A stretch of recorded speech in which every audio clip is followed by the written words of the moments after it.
Olá pessoal, tudo bem com vocês? Estamos aqui hoje para gravar mais um vídeo, mais uma videoaula. Na videoaula de hoje nós iremos falar um pouquinho sobre as teorias evolutivas, pessoal. Mas antes de começar, vamos relembrar, né, aqueles termos que eu acabei falando na sala de aula relacionado a não levar para o lado religioso, tá? Porque nós iremos falar sobre teorias evolucionistas, sobre o criacionismo versus o evolucionismo, tá? Mas lembrando que nós não é para vocês levarem para o lado religioso, tá?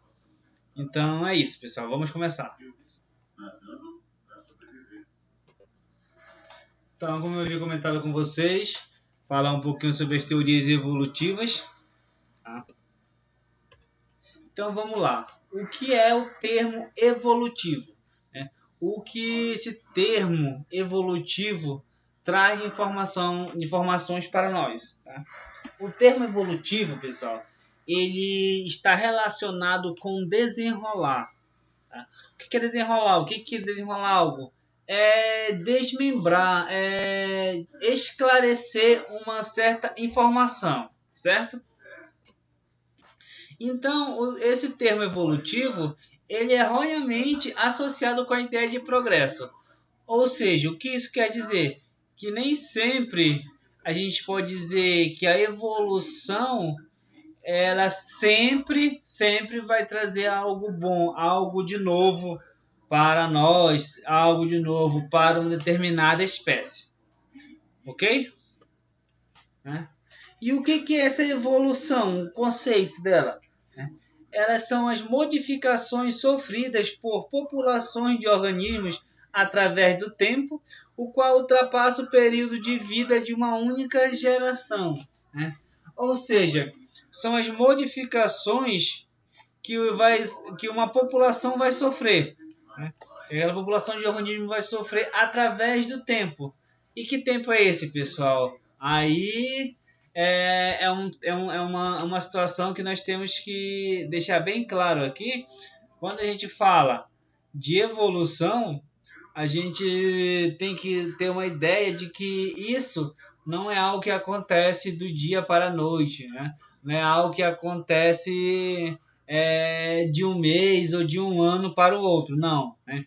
Isso são questões de milhares de anos. Então, nós estamos falando de organismos multicelulares, né? Quando são organismos unicelulares, por exemplo, bactéria, protozoários, né? E até os vírus mesmo, essa evolução, esse processo de evolução, ele se dá de maneira mais rápida. Mas quando estamos falando de organismos multicelulares, né, seja ele invertebrados ou vertebrados, isso são questões de milhares de anos, ok? Então, para a gente começar, né, aqui temos duas imagens. Vamos chamar essa da direita de imagem A e a da esquerda de imagem B. Isso é estranho. De imagem B. Vamos lá.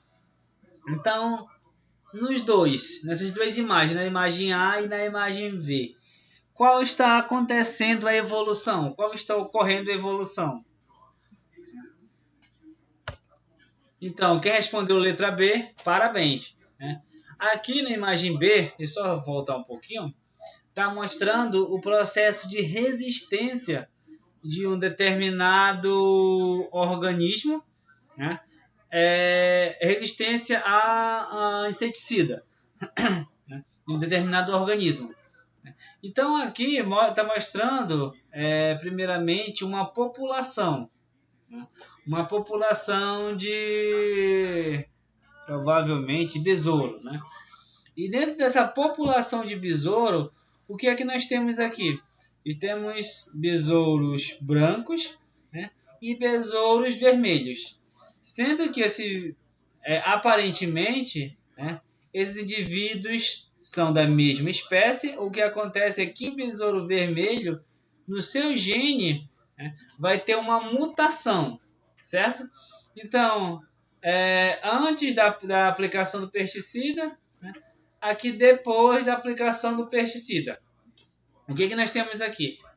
Aqui está simbolizando essa aplicação desse pesticida, desse inseticida, que vai eliminar esses organismos que provavelmente vão causar algum problema, né, para o vegetal.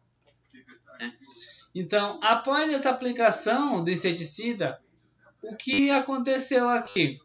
A maioria dos indivíduos morreram, certo? E aqui, ó, depois de algumas gerações, né, depois de algumas gerações, o que aconteceu aqui? Aquela mutação, né, que provavelmente é uma mutação, vamos dizer assim, boa em que sentido? Que ela retorna o indivíduo que a possui resistente ao inseticida. Então, essa mutação que esse organismo tem, o que aconteceu? Começou a se espalhar. Por quê? Os únicos indivíduos que sobreviveram, vamos dizer assim, foram aqueles indivíduos que possuíam tal mutação. Tá?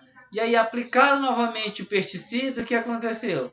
Somente os indivíduos que não possuíam aquela mutação que foram eliminados, olha só.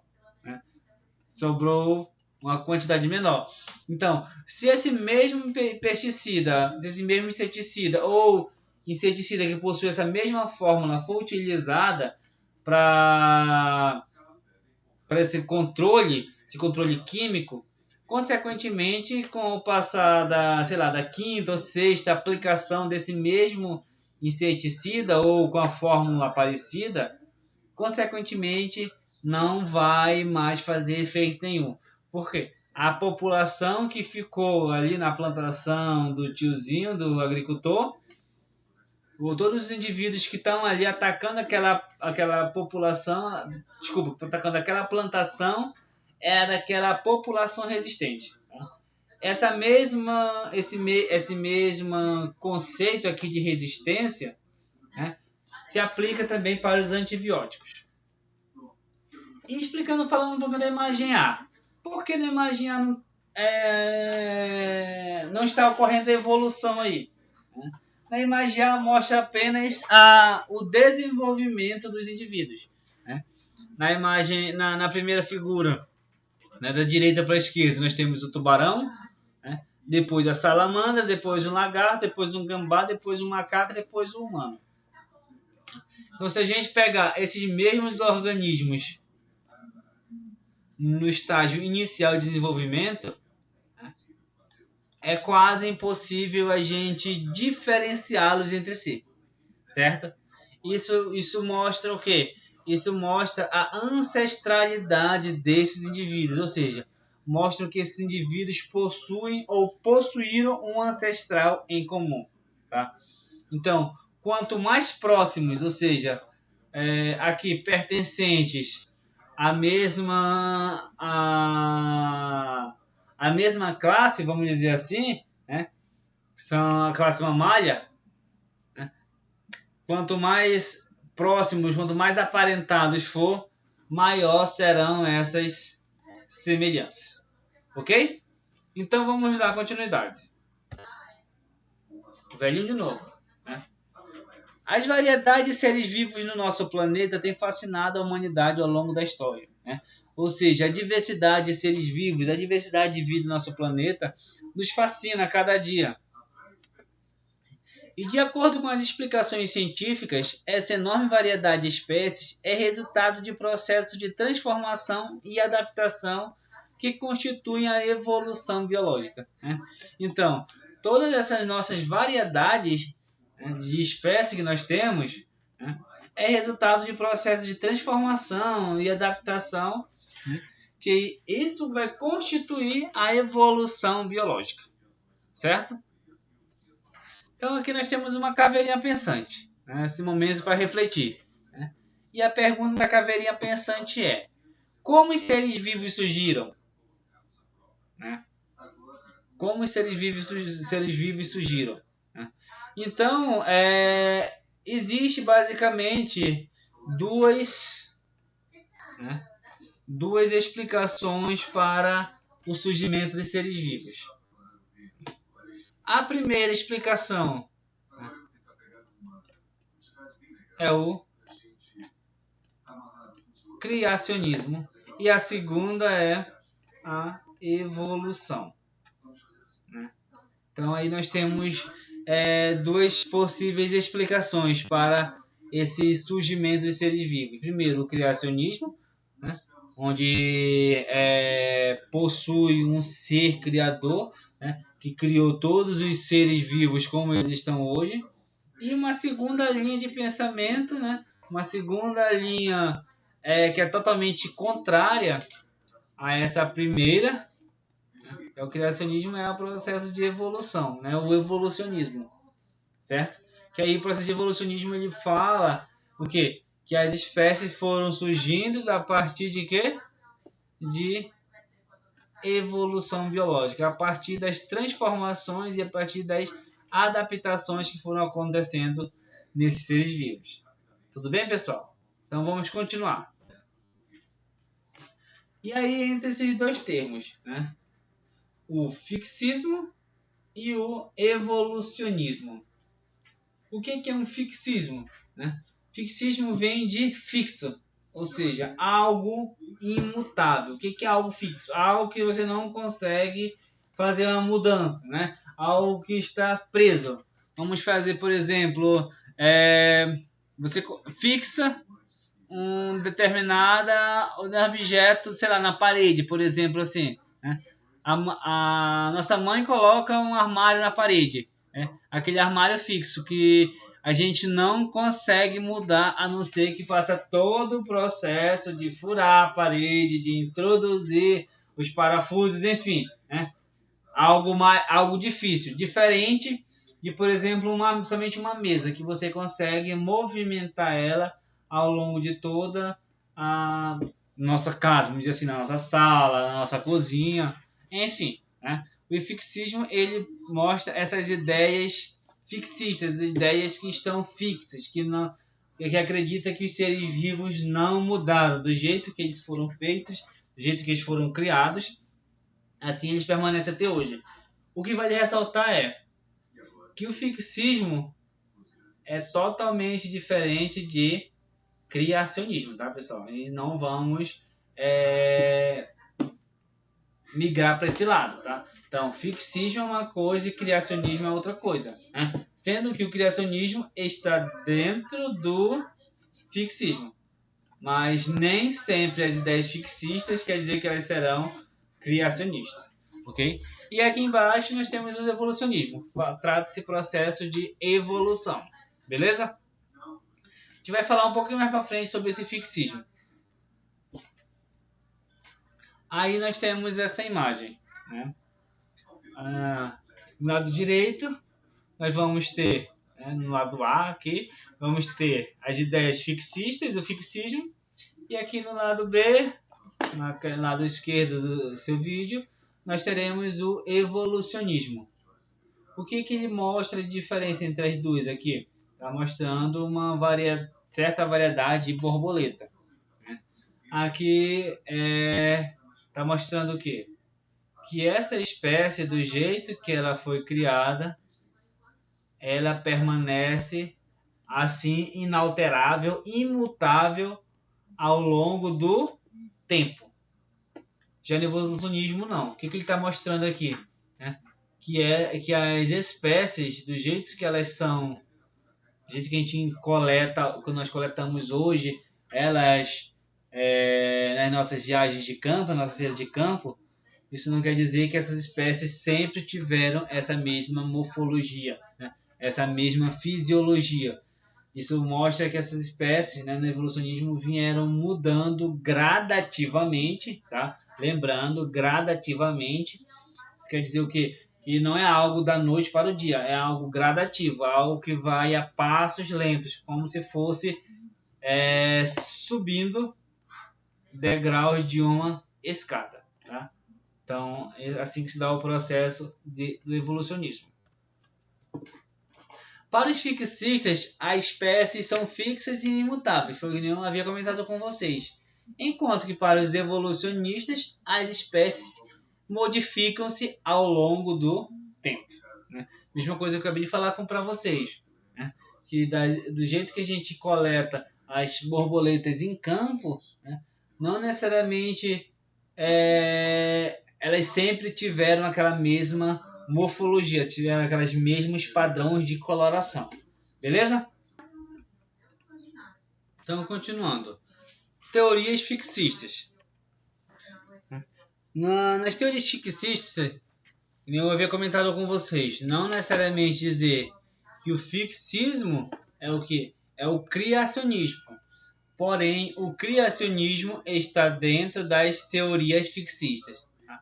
Então, nas teorias fixistas para a origem das espécies, né? Aí nós vamos ter o criacionismo, que ele fala que Deus é o criador de todas as espécies, que nem eu havia comentado com vocês, né? E aí, quando eu falo Deus, né, eu até coloquei ele aqui, esse Deus entre aspas, né? Não necessariamente, porque, tipo assim, para cada ideia criacionista, aí dentro do criacionismo, né, nós vamos ter as diversas religiões, certo? Né? Dentro do criacionismo, nós vamos ter diversas culturas que esse ser criador, né, vai receber diversos nomes, ok? Então, por exemplo, no cristianismo, nós temos o nome para esse ser criador, né? Para esse Deus. Para outras culturas, outras religiões, vamos dizer assim, né? Teremos outros nomes, mas não vamos se aprofundar nessa linha. Só quero que vocês entendam porque eu coloquei Deus entre aspas aí. Espontaneísmo, né? São outros fixistas, outras ideias fixistas, outras ideias de que os organismos não se mutaram, né? Os seres vivos se originam de matéria inerte em condições especiais, ou seja, que os seres vivos vão surgir do nada, né? E aí tem até as teorias, né, da geração espontânea, por exemplo, né, que acreditavam que os seres vivos surgiam do nada, né, que acreditavam que se você jogasse no canto da sua parede, né, num ambiente escuro, uma roupa velha e jogasse ali pão, né, aquele rato que ia criar um abrigo ali naquela sua roupa, né, naquele seu cantinho escuro, se alimentando daquele pão, foi porque você deu condições especiais para ele, né? Deu condições especiais que foi abrigo e alimentação e, consequentemente, dali surgiu, né? Ou ali surgiu um rato, tá? Mas não é bem isso, não. Porque ali apareceu um rato? Porque você deu condições especiais, mas não necessariamente que ali tenha surgido realmente um rato, ok? Catastrofismo, né? É uma outra teoria fixista que ele acredita que nessa teoria do catastrofismo que a evolução se deu por meio de catástrofes causadas por uma intervenção divina, né? Diferente, por exemplo, das ideias criacionistas, né? Aqui tem também esse mesmo criador divino, porém o que deu origem, né, a esses seres vivos a partir de uma evolução, né, a partir de uma grande catástrofe, né, sei lá, terremoto, vulcão, enfim, né, qualquer desastre, qualquer catástrofe natural. Teorias evolucionistas. E aí nas teorias evolucionistas nós temos diversos teóricos, né, que falam sobre isso. Mas geralmente se a gente for pesquisar, pode até fazer o teste agora, né? Sai aqui desse vídeo, entra em qualquer página, qualquer navegador da sua internet aí e digita teorias evolucionistas. O que é que vai aparecer, né? Quais são os dois teóricos principais que irão aparecer? Darwin e Lamarck. Mas não existiram somente esses dois teóricos, existiram outros, né? Muitos deles que vieram antes desses dois, né? E muitos desses, que as teorias desses, as suas teorias serviram como base para esses dois, né, Darwin e Lamarck, produzirem as suas teorias, ok? James Hunter, né, a gente observa aqui, ele nasceu, né, antes de Lamarck, olha só, né? Nasceu e morreu, né? Antes, quando ele morreu, Lamarck ainda estava vivo, né? Enfim, né? Pierre Laplace, né? Mesma situação, ó, que foi juntamente com Lamarck, né? Mesmo, estavam vivos juntos, não dizer que eles trocaram figurinha, né? Quem sabe, a gente não pode imaginar, não pode saber, né? Que aconteceram, né? O Conde de Buffon, né? Também Alfred Wallace teve grandes contribuições para a parte de teorias de tectônica, né? George Cuvier, Charles Lyell, Thomas Matos, enfim, né? E aí foi também, eu destaquei somente esse, mas teve diversos outros, né? Ok? Mas aí, sendo esses dois os principais, devido às suas teorias ter sido mais revolucionárias e suas teorias, né, que são usadas até os dias atuais, que foi de Lamarckismo, né, feito ou bolada por Lamarck, e o Darwinismo, que foi bolada por Darwin. Então nós iremos abordar um pouquinho sobre as duas teorias. Ou nessa primeira aula, nesse primeiro momento, nós iremos falar sobre as teorias de Lamarck, né? E sobre Darwin vai ficar para um próximo momento, ok? Lamarckismo, né? Lamarck defendia que os seres vivos provinham de outros seres vivos e que cada espécie ocupava um lugar na escala natural. Muito legal.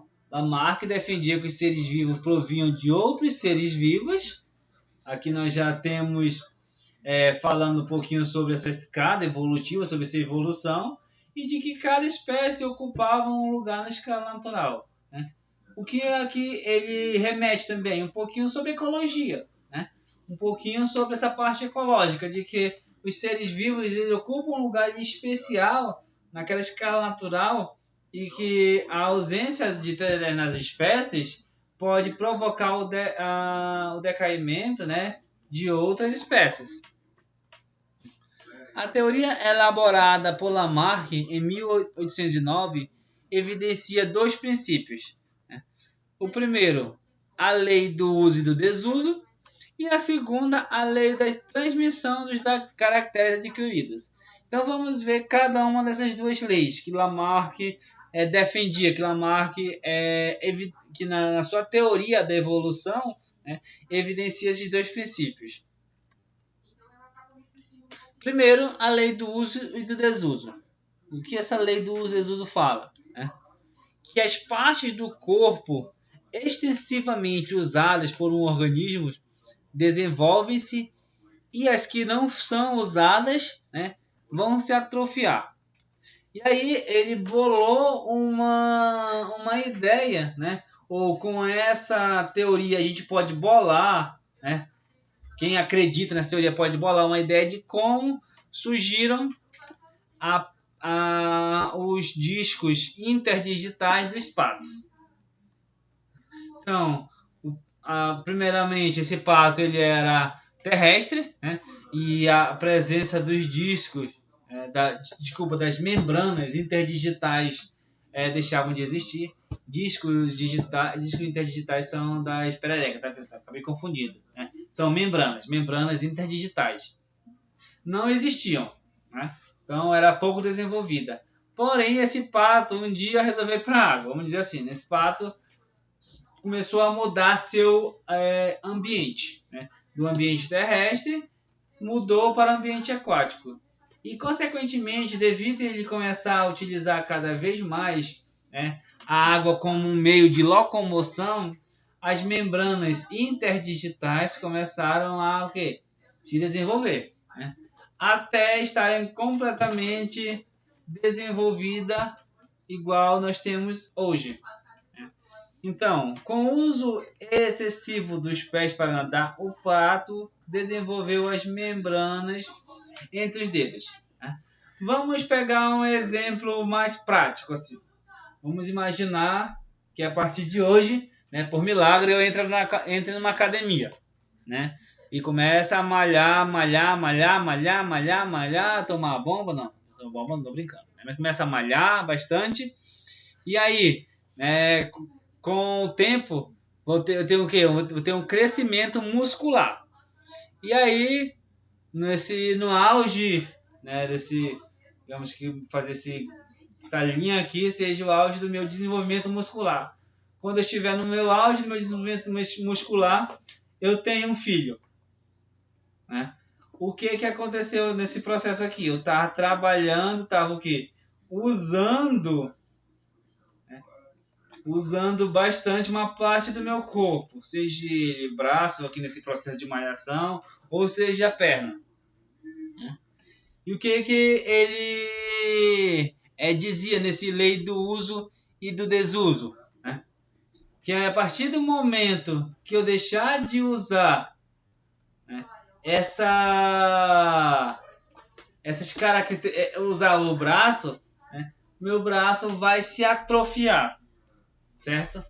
Isso é mentira ou é verdade? Tem um pouquinho de verdade por trás disso? O que vocês acham? Tem um pouquinho de verdade por trás, né?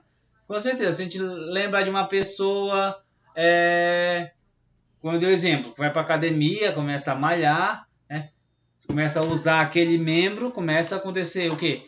Um desenvolvimento muscular. Porém, esse desenvolvimento muscular que vai acontecer aqui só vai ser no meu fenótipo, né? Não vai estar influenciando nada do que no meu genótipo. Então, isso não vou passar. Né? E com certeza, se eu não uso tanto um membro, ele vai se atrofiar. Né? E aí a gente pode lembrar das pessoas que, por exemplo, andavam, né? E por alguma razão, por exemplo, sofreram um acidente e perderam o movimento das pernas.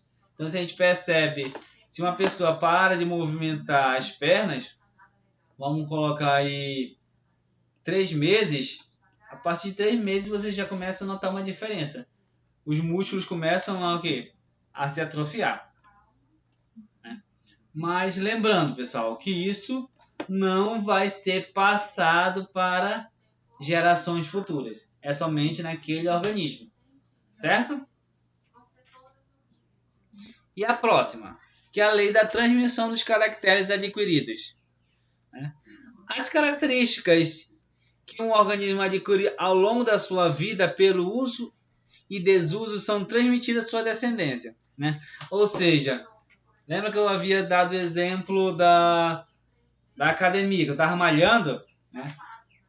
E ali eu atingi o meu pico máximo, ali estou no auge da minha desenvolvimento muscular, eu tenho um filho, e aqui meu filho também já vai nascer todo bombadinho. Não, isso não acontece, tá, pessoal? E aí, por exemplo, aqui, citando esse exemplo aqui, os cactos, né? Então, os espinhos adquiridos pelos cactos durante sua evolução são transmitidos às gerações futuras. Então, nessa ideia, né, Lamarck acreditava que os cactos, né, tinham folhas, como qualquer planta, né, mas em um certo momento, de alguma forma, esses cactos desenvolveram os espinhos da noite para o dia. Né? E a partir daí, esses espinhos que esses cactos adquiriram começaram a ser passados para gerações futuras. Ou então, por exemplo, né, um exemplo mais bem interessante é a pintura da cor do cabelo. Né? A moça vai lá, pinta o cabelo dela de azul e tem um filho. O filho dela vai nascer de cabelo azul? Se a moça tem o cabelo preto? Não, o filho dela não vai nascer de cabelo azul, vai nascer provavelmente de cabelo preto, cabelo louro, enfim, dependendo também das características genéticas de cada um deles. Enfim, não vamos entrar nessas questões agora. Mas o que, que a lei dos caracteres adquiridos fala? Né? E qualquer característica que um organismo adquira naquele seu momento de vida, vamos dizer assim, ele vai conseguir transmitir para as gerações futuras. Ou seja, aquela característica que eu adquiri a partir de hoje, eu posso transmitir para os meus descendentes. Tá? Funciona assim? Né?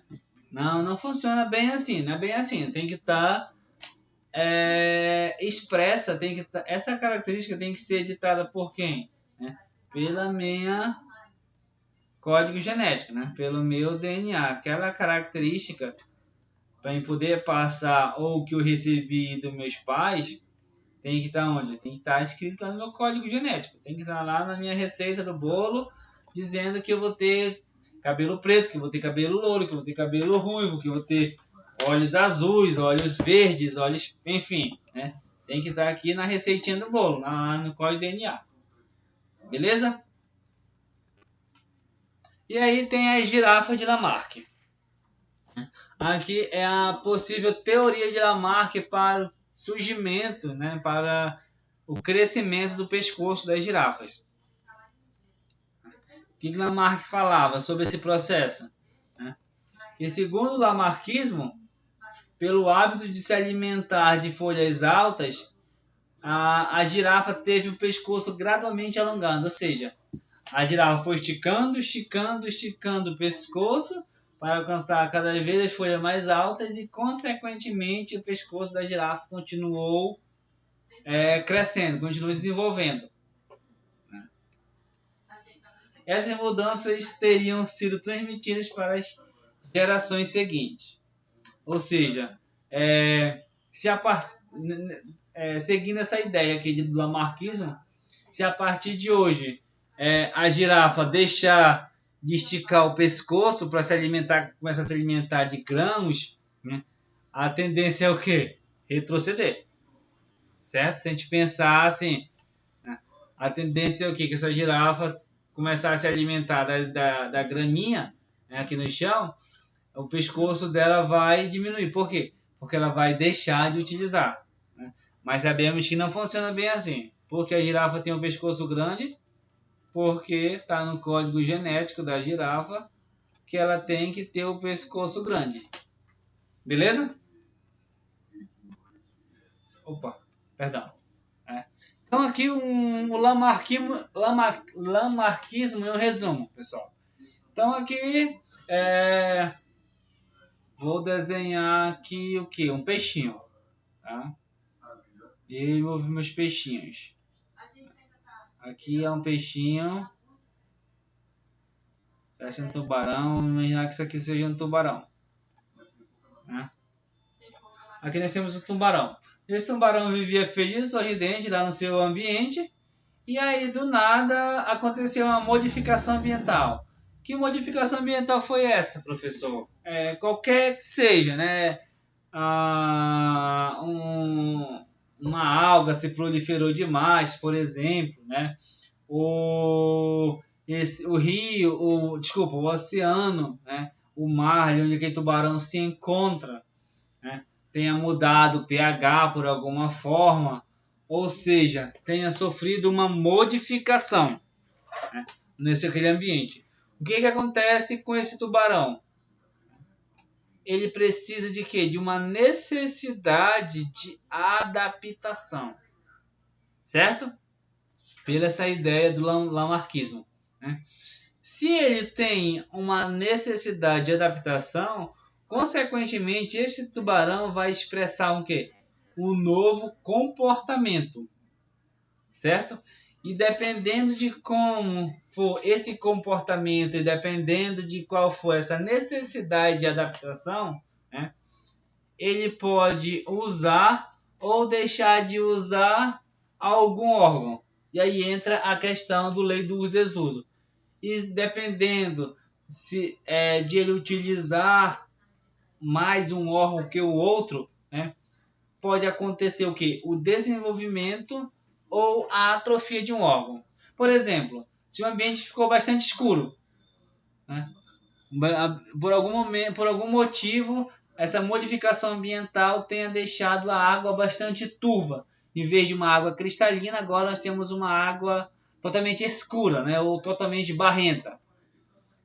O que se o tubarão, por exemplo, que não é bem o caso, mas enfim, se ele se localiza principalmente pela visão, né? E se localiza mais, utiliza mais a visão para a localização e não tanto as suas células sensoriais, né? Então, o que vai acontecer aqui?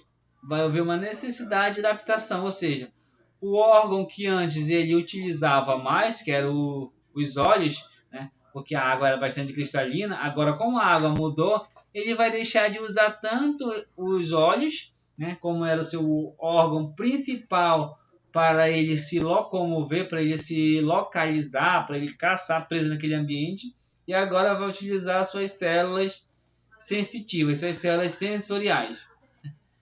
Ou seja, mudou o comportamento, vai deixar de usar um órgão, né, que é o olho, e começar a usar o quê? Suas células sensoriais. E pela essa ideia do lamarckismo, vai acontecer o quê? O desenvolvimento das células sensoriais e atrofia dos olhos. Certo? Mas tem uma outra vertente também, né? Por exemplo, com esse novo comportamento, esse organismo tem que se modificar, né? Modificar de que forma? Ainda nessa mesma ideia da água turva e água clara, né? Se ele usou mais aqui as células sensitivas, as células sensoriais dele, ou seja, teve um desenvolvimento dessas células sensoriais e, consequentemente, uma atrofia dos olhos. E o que isso vai acontecer? Os próximos filhos desses tubarões, né? Os próximos filhos desses tubarões, eles iriam nascer com os olhos somente vestigiais, lembrando que esses olhos não iriam mais ser tão úteis para aquele ambiente, e sim agora as células sensitivas, e com as células sensitivas bastante utilizadas. Ou seja, a geração, vamos chamar de geração F1, né, a que vinha depois, né, os filhos desse tubarão aqui, que modificou seu corpo completamente, agora iria nascer mais ou menos... Ai, meu Deus. Mais ou menos assim. Vamos desenhar um tubarão novamente aqui, né? Esse olho somente vestigial, né? E vamos imaginar assim com uma quantidade maior de células sensitivas pelo corpo. Beleza? Porque foi a lei da herança dos caracteres adquiridos. Qual foi o caractere adquirido? Foi o desenvolvimento das células sensoriais, né? E, consequentemente, a transmissão dessa característica nova, né, que foi as células sensoriais, sendo transmitida para os descendentes, né? Então, qual a ideia principal, né? O que levou esse tubarão a essa mudança exponencial na sua morfologia, na sua fisiologia? Foi o quê? O meio ambiente. Então, aqui o meio ambiente foi um agente indutor de modificações herdáveis. Beleza? Ou seja, o meio ali, a água turva, foi o agente, foi aquele ponto inicial, aquele botão de start na modificação do tubarão, né? Na adaptação das células sensoriais, né? E responsável também pela diminuição dos órgãos dos olhos, né? Se torna o olho desse indivíduo quase que vestigial. Ok, pessoal? Mas e aí, dentro dessa ideia de lamarckismo, né, vamos puxar um pouquinho para o darwinismo. Tá? Apesar de daqui a pouco eu irei falar sobre as ideias darwinistas, né? Mas aproveitar que já estamos aqui nesse embalo, né, vamos só puxar um pouquinho a ideia de Darwin aqui. para essa situação, por exemplo, do tubarão que eu havia mencionado com vocês. Vou só apagar aqui e já retorno. Então, pessoal, lembra que eu havia comentado do tubarão, né? O tubarão que vivia num ambiente onde a água ficou bastante turva e agora, para ele se desenvolver, precisou para ele se locomover, precisou utilizar mais das células sensoriais e não dos olhos. Né? Então, o que o darwinismo poderia explicar essa situação aqui que aconteceu com esse tubarão? Né? Simplesmente aí se aplicaria muito bem a lei da seleção natural. Né? Então, somente os tubarões, né, que por mais que fossem da mesma espécie dos demais, mas somente aqueles que tivessem suas células sensoriais mais desenvolvidas é que conseguiriam resistir a essa modificação ambiental. Tá? E não que, pela ideia de Lamarck, o que acontece? O tubarão teve que se modificar para o ambiente. Mas não é bem assim não. Né? O tubarão que consegue sobreviver nesse ambiente de água totalmente turva é aquele tubarão que tem no seu código genético, na sua receitinha de bolo, né? Escrito aqui que ele tenha umas células sensoriais melhores desenvolvidas. Beleza, pessoal? Mas aí, quando a gente estiver falando do darwinismo, a gente vai abordar melhor essa situação. Ok? Continuando. Somente para a gente já finalizando a aula de hoje, nós vamos ver algumas críticas ao lamarquismo. A primeira crítica ao lamarquismo é que a lei do uso e desuso não é verdadeira, né, em todas as situações. Olha só. Né? E aqui a gente enfatiza essa questão aqui, ó, né? Que a lei do uso e desuso não é verdadeira em todas as situações. Né? E aí lembra aquela questão que eu comentei com vocês de uma pessoa que malha bastante, né, que vai para a academia bastante, e de uma pessoa que de uma hora para a outra, ou né, a mesma pessoa que vai para a academia e malha bastante, malha a perna, por exemplo, e de uma hora para outra essa pessoa venha a sofrer um acidente automobilístico, enfim, né, de qualquer situação que venha perder os movimentos das pernas. Né? Consequentemente, ele vai deixar de usar essas pernas e vai atrofiar os músculos das pernas. Certo? Então, por isso que fala, a lei do desuso não é verdadeira em todas as situações. Né? Aí nessa situação aqui, digamos que se aplicaria. Né? Os órgãos desenvolvidos pelo uso sofrem regressão quando deixados de ser usados. Olha só. Os órgãos desenvolvidos pelo uso sofrem uma regressão quando deixam de ser usados. E aí, quando a gente lembra dessa situação, que a gente pode falar novamente da pessoa que malha bastante a perna, né? E aí, se ele deixar de utilizar, se por alguma razão essa pessoa não ande mais, esse músculo vai sofrer uma regressão, né? Quando ele deixar de ser usado. Continuando. As características adquiridas ao longo da vida de um ser vivo afetam apenas a parte somática, né? E não o material genético, ou seja, não é transmitido à sua descendência. Ou seja, aquele indivíduo que pintou o cabelo, né, somente ele vai ser o afetado e não a parte somática. O indivíduo que perdeu o movimento da perna, somente ele será afetado. Ou seja, seus filhos não vão nascer paraplégicos, né? Só porque ele é paraplégico. Seus filhos não necessariamente vão nascer paraplégicos. O que pode acontecer por curumim ou a criança nascer paraplégico se a criança venha desenvolver alguma doença genética, né? Que na família desse indivíduo já venha a ter alguma doença ou alguma malformação, né? Enfim, já é uma outra situação. Mas essa característica que ele adquiriu não será transmitida à sua descendência. Ok? E aí, eu tenho um exemplo bem legal. Vou só apagar aqui e já... Vamos lá, retornando então. Olha só, vocês já ouviram falar nesse povo? Né? Na Tailândia, essas mulheres são conhecidas como mulheres girafas. Né? Então, essas mulheres é de uma cultura, né, nessas pessoas, que a mulher mais bonita é aquela que possui o pescoço mais alongado.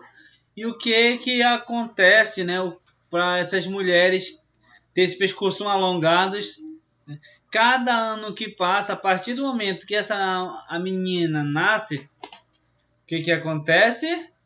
São adicionados anéis. Então, aquela mulher que tem um pescoço mais alto, quer dizer o quê?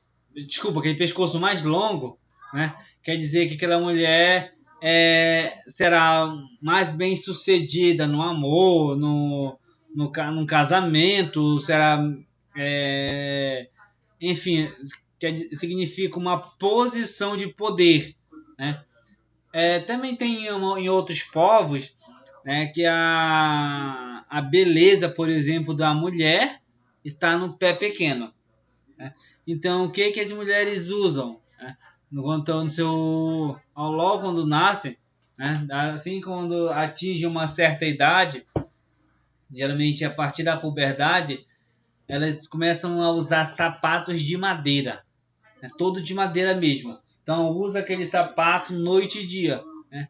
Ou seja, naquele sapato pequeno, né, o seu pé não irá crescer o bastante, porque aquele sapato de madeira evita que o pé venha se desenvolver.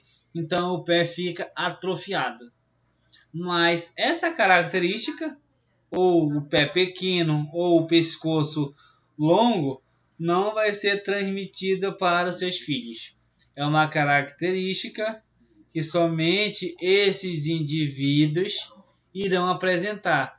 Se essa mulher, né, resolva sair desse local, né, e ir para um outro local totalmente diferente, e aí ela não vai querer mais, por exemplo, sua filha tem esses mesmos costumes, né? Se a Cuyantã, vamos dizer assim, não colocar os anéis no pescoço, ela não vai ter o seu pescoço tão desenvolvido, ok? Somente se ela tiver no seu código genético, estou falando bastante hoje de código genético, mas é isso mesmo, pessoal, somente aquilo que está escrito aqui, né, é que será transmitido, ou que será expresso nesse indivíduo, a não ser que tenha essas mudanças ambientais, mudanças fenotípicas, e aí a gente vai ter essa mudança no visual, tá? Naquilo que a gente está vendo, mas somente se a gente induzir essa mudança, porque se não tiver aqui,